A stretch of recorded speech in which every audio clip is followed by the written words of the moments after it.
Okay, George, can you explain to us what part of the process we're in right now? I sure can.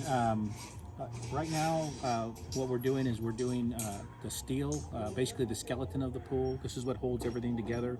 We're gonna do the steel to meet code. We're also doing what's called a pre-stub plumbing, and this is right before we call for inspection so that we can shoot the pool. So right now, the guys, what they're doing is they're going to basically take the number 3 rebar and they're going to make it 6 to 12 inch on center, different places of the pool. And then also they're doing 1/2 inch rebar around the beam of the pool. And the beam of the pool is the most important part of any pool structure. It's basically what holds the rim all together. Of course, we have what's called gravity. We have ground movement. So we always have the earth moving. It's moving up and down. Of course, we live on the earth, which is rotating. There's movement and gravity, and so because of those things, you have pressure on the wall, pressure on the beam, you have the ground movement, you have the foundation of the house, the weight of the house.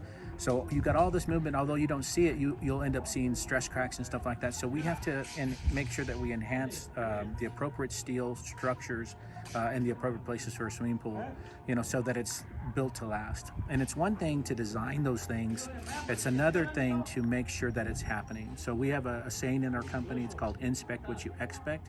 And that's why Ernesto's out here, that's why Pat comes out here, that's why Pete comes out here, that's why I come out, and we're making sure all the stuff that needs to happen happens. And sometimes when you're in a hole and you're doing work, it's hard for you to see everything that you're doing. So when you have a second, third, and fourth eye, we can go and say, okay, hey, we missed this area, we missed that area. Let's make those adjustments before we get any further. So we want it to be perfect, and then we can move on to the next stage.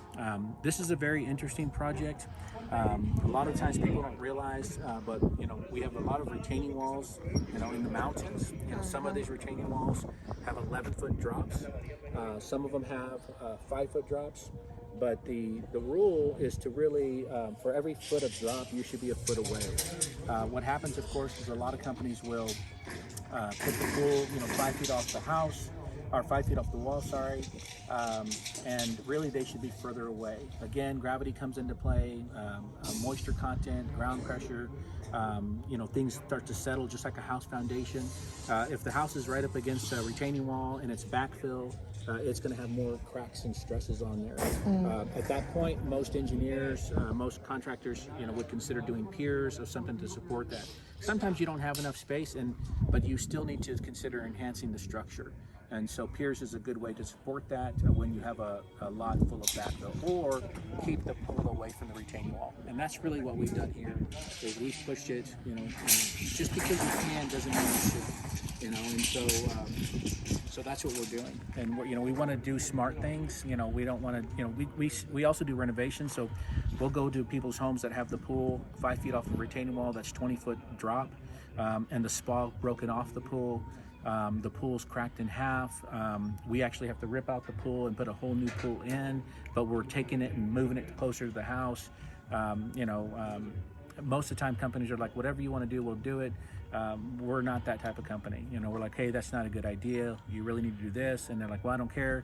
Well, then we need to do something to enhance the structure. And then if it's like, well, I don't care about that either, well, then at that point we'll have to be like, well, then, we can't do it. Awesome. Any other George. questions, Lorraine?